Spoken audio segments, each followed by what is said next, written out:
Hello, Repro Film Podcast fam. I'm your host, Asha Dahya, back at it with another episode for the month of May, a time when we celebrate Mother's Day and get ready to see endless vapid commercials and empty messages about how much we love and support moms by buying them flowers and chocolates instead of giving us what we really want, ending the motherhood penalty wage gap, paid parental leave, universal or at least affordable childcare, and how about tackling the maternal mortality crisis here in the US, people?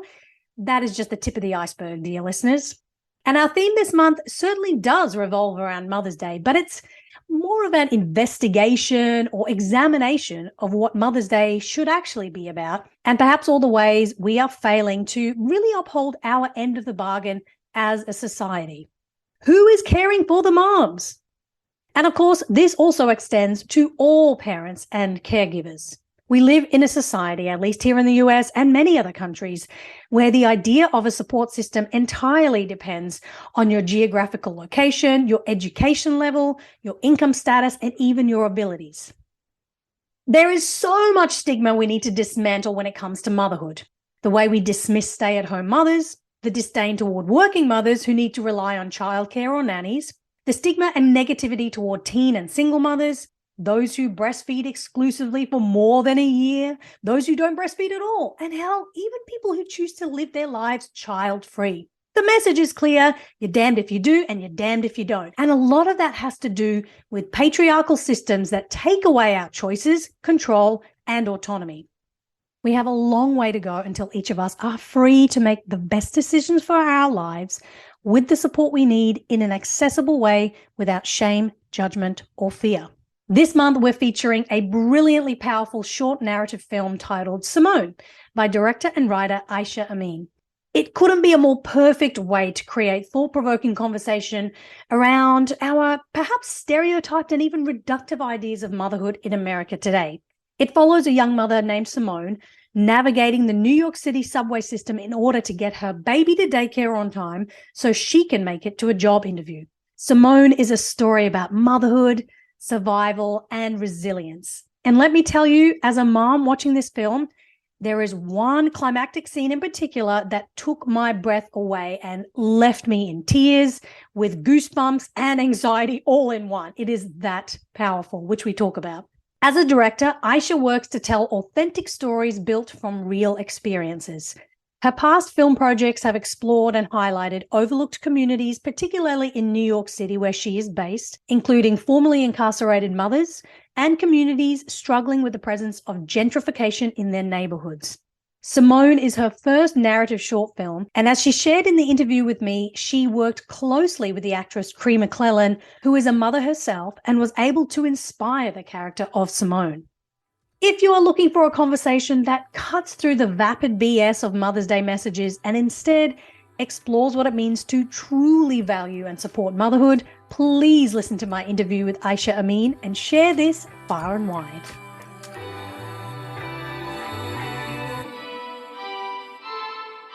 Thank you so much for joining me on the Repro Film Podcast, Aisha. And before we talk about your short film, Simone, I'd love to learn about you and your filmmaker journey. Where did it all begin and what inspired you to get into the craft?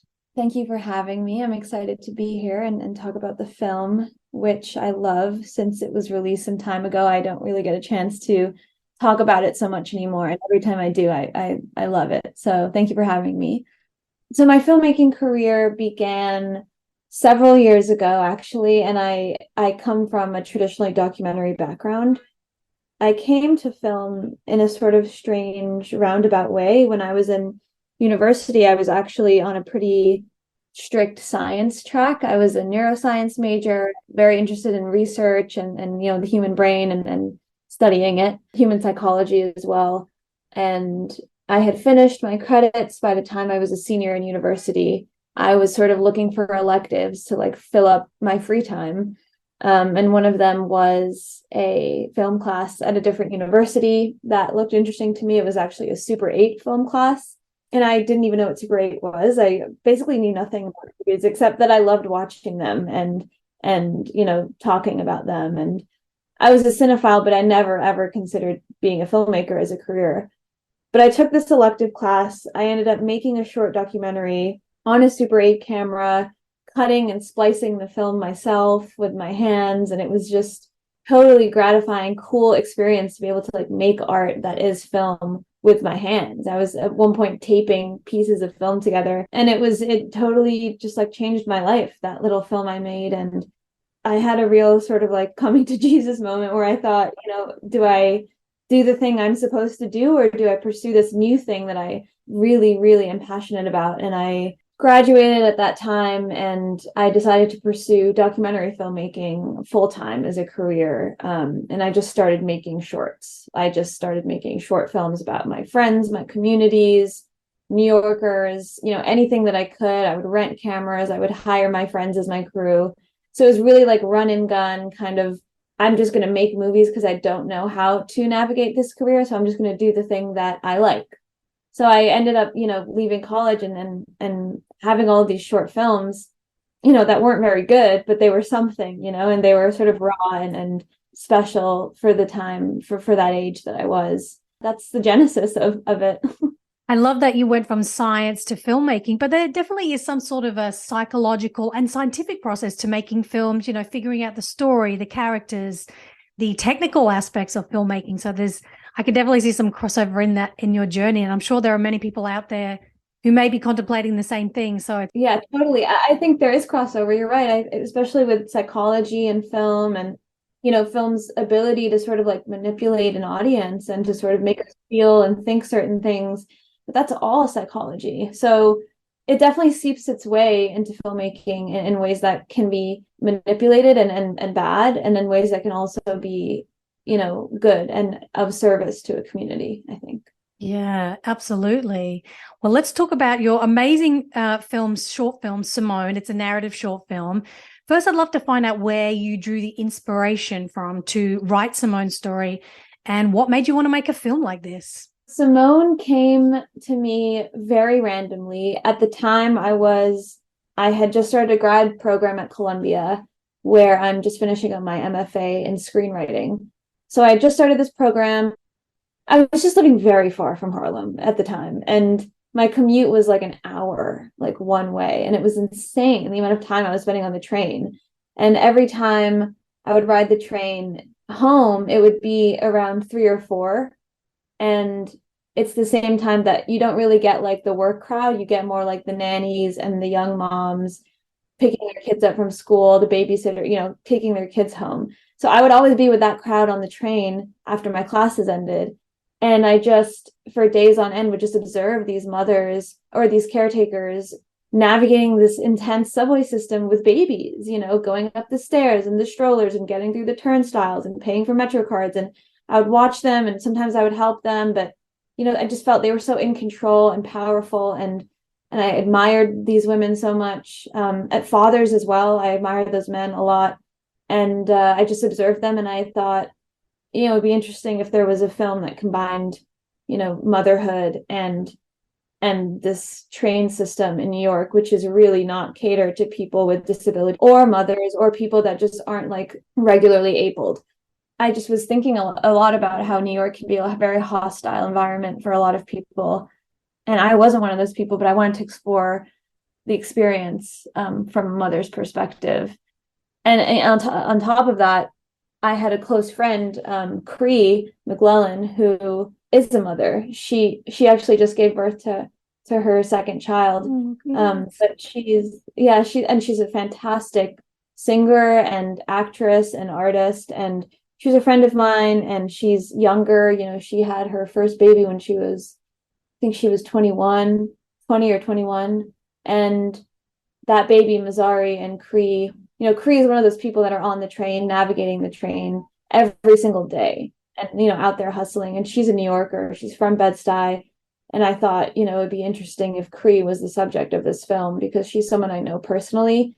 And I know that she would want to sort of develop this idea with me. So it's very much made with her in mind. I casted it before I even wrote the thing. Wow, that's amazing. And yeah, you're so right. I mean, I've read a few articles where there have been mishaps on the subway, some really tragic accidents, mothers and caregivers trying to take strollers down the stairs. And it just really goes to show that it is not set up for families and strollers and people in wheelchairs and, people with disabilities. So it's a really great way of showing audiences a side to New York that, we don't necessarily see so often in film. So I think that's really wonderful. And speaking of motherhood, our theme this month is all about dissecting what it means to celebrate Mother's Day and almost investigating the often contradictory ways mothers are held in society, especially in the United States, where we don't have a national paid leave policy or universal childcare. Our maternal mortality rates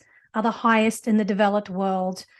And many people are familiar with these statistics now. Did any of these issues play a role in your process of writing or making Simone? Like, how did that play into your writing of the script? Absolutely, it did. I mean, those things were always top of mind because I developed the film with Cree, the main actress, and we would get dinner and I would just ask her to tell me what her day-to-day was like. And basically all of these themes came up. I mean, the fact that finding work is more difficult in the first place. Being an artist, you have to give so much of your time to your own work. And when you have a baby, balancing that is extremely difficult. Judgment, the way that your friends react to you. I mean, Cree is a spectacular person because she's able to maintain like a very vibrant social life while also integrating her baby into that. She brings her baby out to like the barbecue and like the day parties and stuff like that.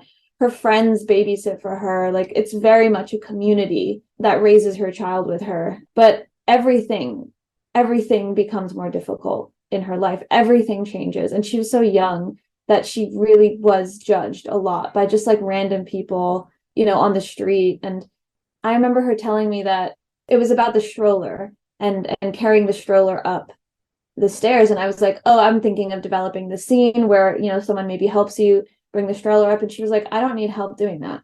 Like, I do that myself. I have a way of doing it.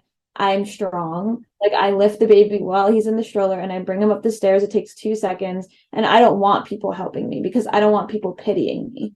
I thought that was so interesting because it's right. Like, mass media and the social structure, basically we not look down, but we sort of like, we pity young mothers because we think that, oh, now your life is over. Now you can't work. Now you can't do this. Now you're, but that's wrong. I mean, and she's an example of that being wrong. She's someone who was able to maintain her career, her social group, and her freelance work while also raising a child. And she's not interested in anyone pitying her because she's fine herself. I thought she was shattering that stereotype, just walking up the steps to the train.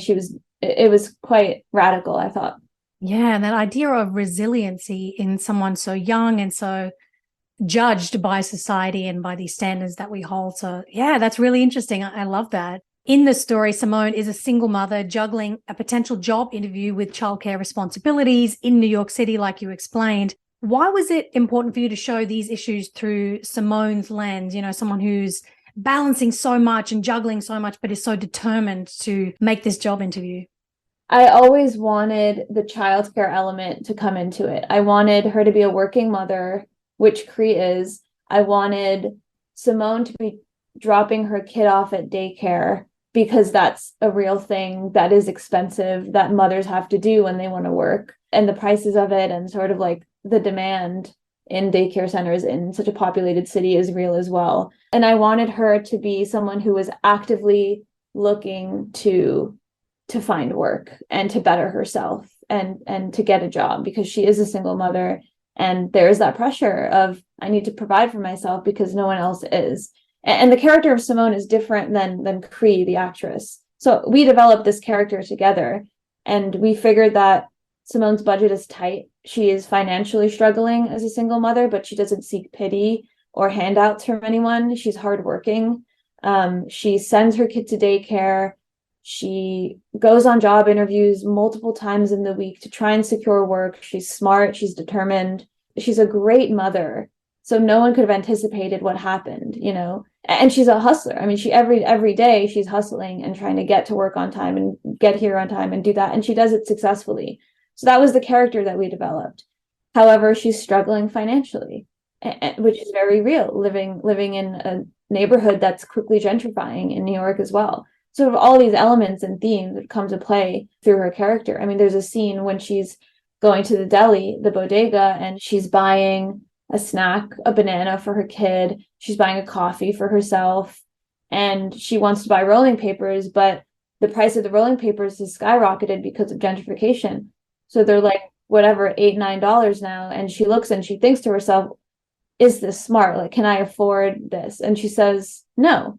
So like that was a moment that was important. It's tiny in the film, but it's sort of like showing that there is this pressure that's always on her, and kind of putting the audience in that headspace. Yeah, those small daily moments that really add up to all the things that she's juggling. So yeah, I think that was really great being able to watch that. And as a mother myself, having endured numerous anxiety and stress-induced moments with my kids when they were babies and toddlers, I physically felt Simone's stress and anxiety watching those train doors close with her child inside as she stood on the platform. I know this is a spoiler alert, but everyone who's listening to this is hopefully going to watch this film on the Repro website this month. Can you share more about creating and building that moment of tension as a director and how that scene came about? Tell me how it was all created. Yes. So that's like the pivotal scene in the film, and everything sort of leads up to it. And the way I conceived of it in the script writing phase was very different than the way that we built it, me and my editor, in the post-production phase. So in the script writing phase, you know, when I came up for the concept, it was sort of like, this is a slice of life film of this woman, Simone, and everything is calm and normal, and this is her daily routine. And this horrible, unbelievable thing happens that no one is to blame for, right? Because it's not really her fault. And it happens, and she solves it, and then she has to continue on with her day. So she has this incredibly traumatic thing happen to her, but as a mother in New York, you just have to be like, okay, I'm going to put that in the darkest part of my brain and forget about it forever. And then I'm just going to like keep going. And now I have to get to this job interview. You know, I can't think about what happened because it's almost too traumatizing, the idea of losing your child. So it was very much just like a blip. But then in the edit, it was difficult because we were dealing with moving active trains in Brooklyn, in New York, and we were staging everything, and we had crew members at a previous station and at the station that was coming after the stop that we were at. And we had Mazzari, the baby, on the train, and it was shot like a documentary. Honestly, it was shot like a documentary, and we did it so many times until we got what we thought we needed. So then Jamie and I went to the edit. We just carved it out and built the tension in the edit. I mean, it was entirely done through post-production and pulling things from coverage that we got in like a documentary style. Wow. And then talk about Mazzari being on the train. Like, what were the, I guess, the technical aspects, or walk me through how you set that up? Or was there obviously there was someone on the train with him, and, you know, how did you move between the two stations, you know, to get that whole scene shot? Totally. So it was technically very difficult, and it was thanks to the incredible logistical work of my two producers, Cameron and Annie, who had come up with a subway plan well in advance where we would station production assistants at different stations. So we would have Mazzari and his babysitter, who was playing an actor in the film as well, but, you know, sort of like it was actually his babysitter. So we had them on a train at the station previous to the one that we were at, which is called Halsey. And then we had a crew at the station right after Halsey. And then we had our Halsey station crew, which was me and the DP and Simone and our sound mixer. And so we timed the train cars. We timed the location of where we'd be standing on the platform. We marked it. We would call each other, or we'd have walkie-talkies, and we'd let them know what train car we're in and when it's approaching, and sort of like, it was so logistical, and it felt like I was in a spy movie or something. Like, it was crazy how we were operating. It was actually seamless, surprisingly, because the trains came really frequently that day, and it was the middle of the day, and really they were quite empty. And some of them were full, but they were mostly empty. So we got lucky. But we would have Mazzari arrive. We'd have Simone do the scene. The doors would close. She would come out. Then she would bang on the doors. The train would leave. And we just did that over and over and over again with every other train for the entire day. That was our entire shoot day, was on that platform. And there were points on the train where what was happening was so believable that the train conductor would not move the train because they thought that a mother had actually left their child on the train. So we had done something that was sort of like, I had to have my producer go and explain that we were shooting film and everything. It's a film, relax, the baby's fine, but it was sort of, it was a lot of moving parts.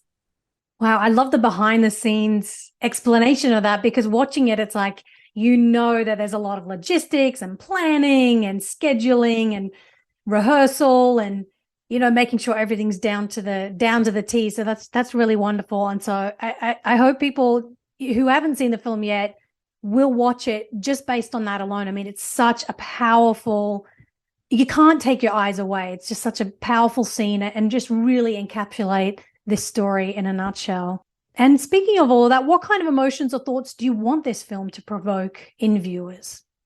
It really depends on who the viewer is. I mean, I've had mothers like yourself that watch it and have a really visceral, different reaction than people that aren't mothers or people that aren't from New York. I mean, it entirely depends on the context for the viewer. But I mean, there's feelings of stress and anxiety that exist in the film, but the takeaway is I think admiration and understanding of the main character, that this is someone who has to go through so much and she just has to keep moving. So it's sort of like admiration of her existence. And what about Cree? What was her feedback? She loved the film, and she is an incredible collaborator and such a natural and authentic actress. And right after the film premiered on Vimeo, we didn't have like a formal screening, and Cree had at that time moved to live with her mother because she was pregnant and going to give birth again. So we hadn't actually like been together in a screening on like a large cinema, and we're still kind of missing that opportunity. So hopefully that comes so that we can experience it together. But so many people have reached out to me and her about how the film has affected them, and I think she sees that it really has an impact. And yeah, we definitely want to keep working together. Yeah, that's amazing. I certainly hope that she shares more of her story too. It sounds like she's really got a lot of creativity in her and ready to take on the world and break down these, stigma and misconceptions. And speaking of those, what are some of the misconceptions and stereotypes that you hope to break down through the character of Simone and through the whole story? It's so funny because I remember screening the film for a friend, and she watched it with a guy that she worked with, and they both had different reactions to it. The guy was like, "Oh, Simone's a bad mother. Whoa. Why did she do that? She could have prevented that." And the woman was like, "Oh, no, you don't understand. Because when you're in a situation like that, you cannot keep track of everything." And I was realizing like, okay, it's going to provoke different ideas in people about what being a good mother even means. And in my head, Simone is an amazing mother. There was an accident, right? Like she's juggling so many things that an accident that nobody could have saw coming happened. But that does not mean she's a bad mother. But it did really make me think that people are so quick to judge mothers. There's so much pressure on mothers that are honestly put on a lot by men who don't even have to deal with half of the things. And they don't need pity, and they don't need sort of handouts. Simone doesn't need anything from anybody. She just is a very capable person. And I think I want people to walk away understanding that bad things can happen and people just have to keep moving through their life regardless of that, and pretending that everything's okay for their child. Mothers are incredibly giving and selfless, and I think breaking the misconception that she's a bad mother, hopefully people don't interpret it like that at all. That's an interesting reaction from a male for sure. And also the added dynamic that she's a young Black woman as well. I think there are definitely some of those racial dynamics and stereotypes and attitudes and unconscious or conscious biases that come into play, I'm sure, in some of those reactions. So I think it's really powerful to see her as a young Black single mother who's handling her life and taking care of things, and comes up against this, potentially traumatic moment, but then is able to brush it off and go on with her day and take the phone call and continue on with that job interview. So I think that's a really powerful visualization for people to see, for sure. And when I was reading your bio, I love some of the ways that you have approached filmmaking and some of the inspirations. And you talk about how a lot of your films come from a desire to explore and highlight overlooked communities, particularly in New York City, like you explained, including formerly incarcerated mothers and communities struggling with the presence of gentrification in the neighborhoods. Can you share more about how film is a tool for opening our minds to new perspectives and issues that we weren't previously aware of, either an anecdote in your life or the impact that you've seen from your films and from this film, Simone? For me, film has become like a service that I participate in. It's almost a service entirely for the people that I'm portraying on camera. Simone was me using my filmmaking abilities and storytelling abilities to be in service of mothers, young Black mothers in New York, like Cree and like Simone, who don't have a voice or who people don't know what they go through. I was giving them a platform so people could see that. It's a service-oriented career, in my opinion. The very first film I made, which was a Super 8 film that I was talking about, was a short documentary about a friend of mine named Sonia, who was incarcerated and had 2 children. And while she was incarcerated, her children were forcibly put into foster care. This is sort of like a very, very difficult situation. And she used to write them these letters that their social worker never gave them. So the film was about reuniting with her kids and reading the letters together. And it was an extremely powerful moment for her. And I made that film in service of her.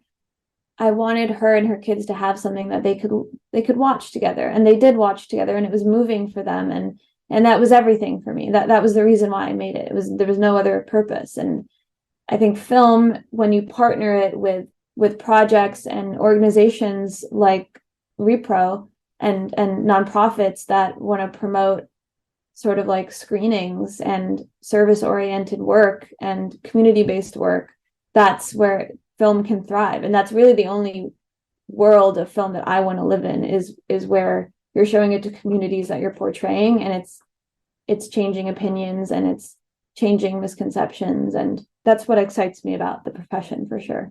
Yeah, I love that. That's so beautiful. I mean, it's everything that we want to promote as well with Repro Film. And I really, really encourage everyone listening to watch Simone on reprofilm.org during the month of May, and think about motherhood and Mother's Day in a completely different perspective. And hopefully it'll, encourage you to ask more questions and, investigate deeper the misconceptions or the commercializations that we often throw on motherhood and Mother's Day. So thank you so much, Aisha. And before we go, I want to know what projects you're working on next.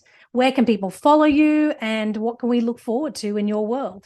Yes, thank you for having me. This was such a wonderful conversation. I am working on releasing another short film called Rumi that is being submitted to a few festivals at the moment, and it's about navigating the fashion industry in New York from the perspective of a Muslim woman. That film is sort of in the works, and it's being released hopefully soon. And then I am writing a lot. I'm a screenwriter, so I'm working on a TV pilot about the ethics of documentary filmmaking right now. Yeah, a lot of my projects always have a young woman in the lead as the protagonist, and I think that's probably going to be everything I ever make will just be like me reflecting on my own experiences in the world. But that's what's coming up, and people can follow me on Instagram, and mostly that's where I post things, and my website as well, and my Vimeo maybe if they want. But this was wonderful, and I really appreciate having the platform and the chance to talk about this film and sort of the deeper meaning behind it, and these questions were so thoughtful. So thank you very much.